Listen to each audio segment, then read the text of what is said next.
experts on happiness and stress reduction in the United States and around the world. Author of 20 popular books, including the runaway #1 bestseller, Don't Sweat the Small Stuff, and It's All Small Stuff, along with several other New York Times #1 bestsellers. His books appear in 130 countries, 30 million Carlson books in print, named one of the most intriguing people to watch in the world by People magazine. He was with us on This Week in America just a couple of weeks ago to talk about his new book, Don't Get Scrooged, How to Thrive in a World Full of Obnoxious, Incompetent, Arrogant, and Downright Mean-Spirited People. That show, by the way, available for podcast. Just go to thisweekinamerica.us, click on podcast, and you'll be able to choose that particular program. We're back now to talk with Richard about another new book, The Big Book of Small Stuff. Richard, welcome back to This Week in America. Absolutely a pleasure. And have you been? I have been great. You've been very busy. Big story in USA Today not that long ago, selling a lot of books. It's great to have you back in the program. I know you're quite busy, thank you very much. Appreciate that. Enjoyed reading The Big Book of Small Stuff, and this is basically some of the best inspirations that you received over the years in response to the Don't Sweat the Small Stuff books. And something I'll start off talking about, because we all seem to admire people that are real perfectionists at work. They spend their entire time at work. They're not going to quit an assignment until it's done properly. You say very basically that maybe that's not all that good. In fact, you've yet to meet somebody who's a total perfectionist who has really found inner peace. Yeah, actually the two are sort of conflict with one another. The need for perfection almost eliminates any possibility of your contentment. Now, that's not to say, or that's not meaning to say, that you don't do everything you can to get all your work done and do the very, very best you can. And it's a good thing that we've got people who lean towards perfectionism in their lives.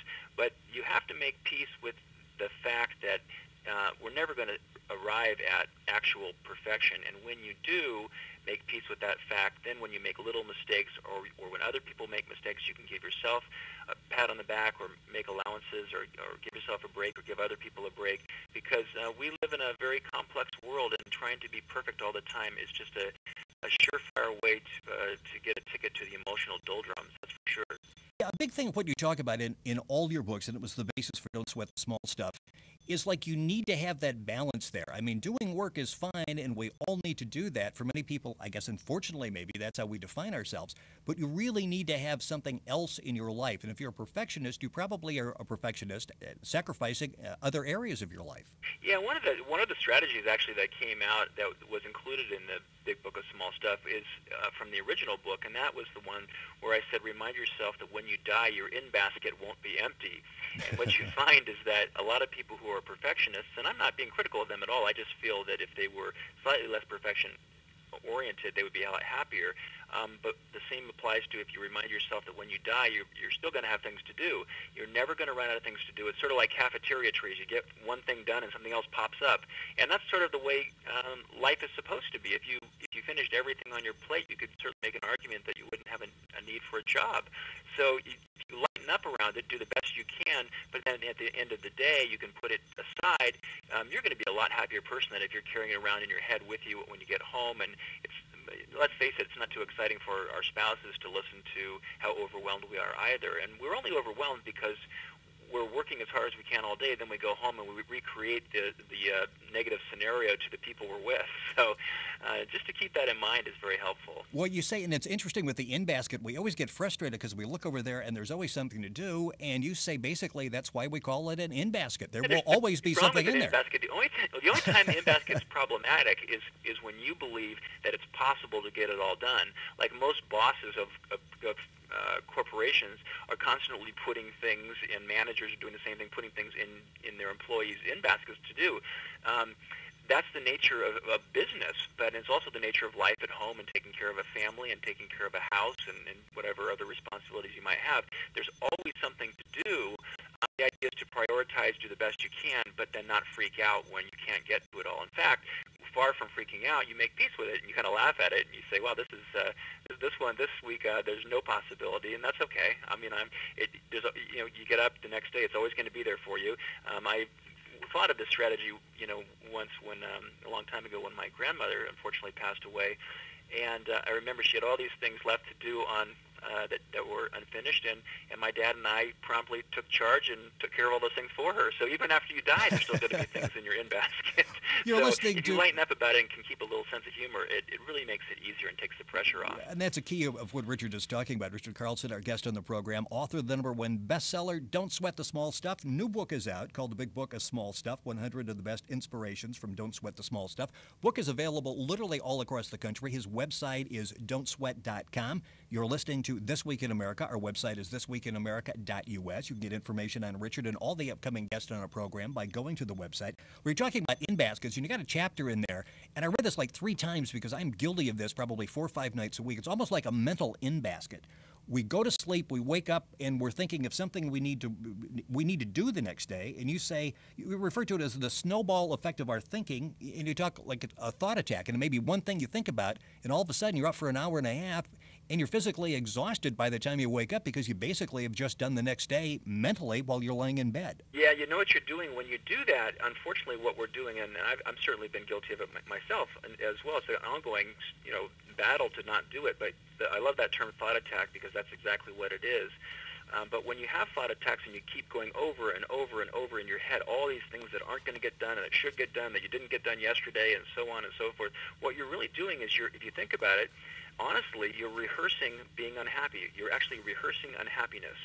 So when you start to have a thought attack before it gets a chance to grow and just spiral out of control, if you can see it early and say, oh, wow, there I go again. I'm about ready to have one of those thought attacks. It's time to pull in the reins, take some deep breaths, realize that I will get to everything on time. I mean, you really, people do a fabulous job at getting a lot of things done.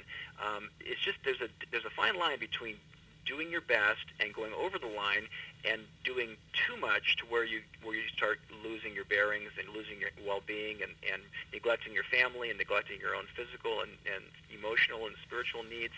And my point is not to convince people not to work hard. It's to keep it in balance, as you said so well.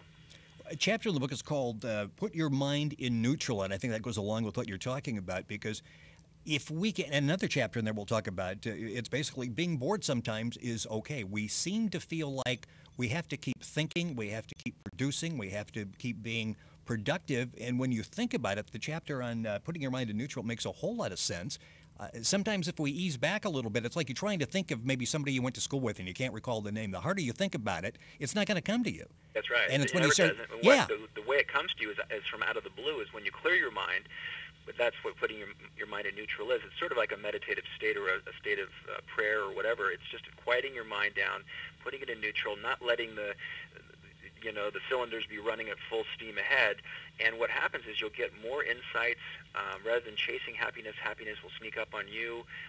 You'll have an idea that you've been wanting to get for years and years and years, maybe, and all of a sudden it just pops into your head. And I love your concept, too, that's in the book about not like allowing yourself to be bored. This is particularly true actually for adults and kids, but it works every time with my own kids, and I know it's worked with thousands of other kids as well because people have told me it has. And that is that the next time your kid comes up to you, and one of the biggest fears parents have is when their kids come up and say, I'm bored, I don't know what to do. What I say to my kids is, great, be bored. I mean, how many chances in your life do you have to be bored? Everyone's so overwhelmed and overworked and overstressed and have too many activities going on. Try sitting down for 5 minutes and watch what happens to yourself. Most people will either pick up a magazine, they'll fumble through a newspaper, they'll turn on the radio, they'll turn on the television, they'll distract themselves, and so they'll eat, they'll have a drink, they'll do something to distract themselves because they're not comfortable being quiet and having a quiet mind. And when you do learn to have a quieter mind, you can have all sorts of stuff going on around you, but you can be the calm in the center of the storm. You talk about a friend of yours that says we're not human beings anymore, we're human doings, and that's that's just it. When you think about it, a long time ago, I think we were human beings, but people don't look at themselves that way. They look at themselves as human doings, and we have what's called corporate bragging going on. When I go and give a talk to a group, oftentimes the night before there's a cocktail party or something where I'm attending, meeting some of the people that I'll be speaking to the next day, and people are bragging about, I haven't taken a vacation in 5 years, and I'm working 80 hours a week, and it's just like everyone's trying to one up each other on how tough their life is, and as if it's a good thing, and always laughingly, I say to them, I think you're bragging to the wrong person, because I think it's a good idea to take vacations. I think it's a good idea to give yourself time off during the day, take a walk during the middle of the day, perhaps. I know that people have to work hard. I do too. I'm sure you do too, and most people do. But that's okay. You can still build in some time for, like, I meditate every day and have for 25 years. Most people tell me I don't have time to meditate. Well, to me, I don't have time not to meditate, because when I do meditate, it makes my whole day calmer, more relaxed. I don't get nervous. I don't get frustrated. And I think I'd be fine if I didn't meditate, but I enjoy it so much now. So, and some people can substitute prayer for that, or reflection, or reading spiritual books, or some of their favorite self-help books, or whatever. But doing something for yourself and that quiets your mind, rather than jumping out of bed, turning on the TV, and start thinking about the 28 things you have to do today. You're listening to This Week in America. Our website is thisweekinamerica.us. Richard Carlson, our guest on the program, author of Don't Sweat the Small Stuff, and the author of the new book, The Big Book of Small Stuff, and that's what we're talking about on the program today. Richard was with us a while back to talk about Don't Get Scrooged. You can go to our website, click on podcast, and listen to that particular program. Let's talk about you in particular, because you have to think clearly. You sit down at the computer to start working on things, and you've said you actually, this whole thing of putting your mind in neutral, you really do that better than if you force yourself to sit down when the thoughts aren't coming. Yeah, it's true. It's when I help some people out who get writer's block, there's 10 or 15 different well-known taught techniques on how to get over writer's block. I think none of them work. What does work is that when you can't think of something to say, you get as quiet as you possibly can. You calm down. You let your mind rest, and then what happens is, like magic, thoughts start to percolate. They come to you. Ideas come to you. You don't have to go to them. They come to you. So I'll sit sometimes in front of my computer for an hour and just quietly meditate or quietly sit there, and then all of a sudden, bingo, it's right in front of my eyes, and I just know exactly what to say, and I'll write for the next 6 or 7 hours without moving. And I just have a blast. And so, but when you try too hard, it always works against you when you're forcing things. So the idea there is to back off and allow the wisdom that is built into every single one of us. It's there if we just allow it to surface. It can't surface if we fill it with thoughts. Vacation, you mentioned, that's interesting because in the book, the Big Book of Small Stuff, you've got a couple of chapters devoted to vacations, coming at it from a different angle. First, I'll mention, you say sometimes if you feel you need a vacation, that maybe not be the real problem you're facing. Yeah, maybe the real problem is you're not giving yourself enough space or time in the day. Like I've recommended to hundreds of thousands of people that I've spoken to in talks over the years all over the world, that to get up an hour earlier. And people say, I only get 7 hours as it is or whatever. And I say, well, to me, I'd rather get an hour less sleep and have an hour where it's just my hour, where I can watch the sunrise, I can have a quiet cup of coffee, I can meditate for a little while, I could do some stretching exercises, maybe I'll do some physical exercise, maybe do some quiet reading, something for myself that allows me, that nurtures my soul, that nurtures my being. And when you do that, you find that the rest of your day is really easy. A lot of people think when they're burnt out, they need to run off and take an exotic vacation. Now, that might be helpful, but if your mind is running, there's a book, that's a great title. It's called Wherever You Go, There You Are. So if you're frenetic in Connecticut and take a vacation to Hawaii, you're going to be frenetic in Hawaii, wondering about all the stuff you have to do when you get home. So sometimes a vacation, all it will do is add to the problem, because you'll feel more pressured. You're going to spend a lot of money that you may or may not have, and then you get back and you're right back in the same saddle. We, unfortunately, it happens every time, just about out of time, got about a minute or so left. And the flip side of the vacation, you touched on that. You got a chapter in there where you're saying what you and your wife will do, and try to do it on a regular basis, is take a vacation, but you stay at home. And you stay at home and you make an agreement with you. I hesitated in putting that in because I didn't want people to really know that we do that, because then they'll call us and say, I know you're there on our voice. So when you don't answer the phone for a week, it's not that you're gone. We don't answer the phone for a week. We tell people we're on vacation. We don't lie to anyone. We are on vacation, so we don't say where we're going. We just say we're on a vacation, unavailable for a week. But we stay home, and we find that we can just putz around the house, we can sleep in, we can play with the kids, we can play with the dog, we can take walks, we can even hire people to come over and give us a massage, which is something you might do when you're on vacation. You can hire a house cleaner to come over and clean your house one day, which is one of the nice things about going on a vacation at a hotel. You can have just as much fun and spend a tiny fraction of the money and actually have more relaxation and get some of those projects done around the house that you never have time to do. The only thing about it is you have to make a rule to yourself that you won't work during that week. Yeah, did it take some self-discipline in the beginning? So you're like, okay, we're not going to do the laundry. We're going to have somebody do it. We're not going to cook tonight. We're going to go get food. Exactly. Plan out a great vacation at home. You spend very, very little money. You'll spend very little energy, and you may not need to get away. Now, getting away sometimes is great. I'm not arguing against it. I'm just saying that there are times when it's just more fun to just stay at home.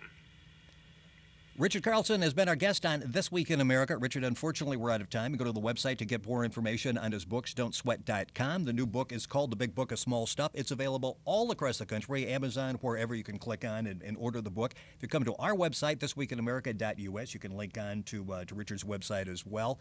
You can also get the past interview we did talking about the book Don't Get Scrooged at the podcast. It's available at thisweekinamerica.us. Richard, as always, a pleasure. I hope you'll come back on the program. Don't sweat the small stuff. We say that all the time. It's become part of the U.S. vernacular, and you've helped a lot of people. Thank you, sir, for being with us. Thank you so much. You have a great day and a great holiday season. Thank you. You too. We'll be right back.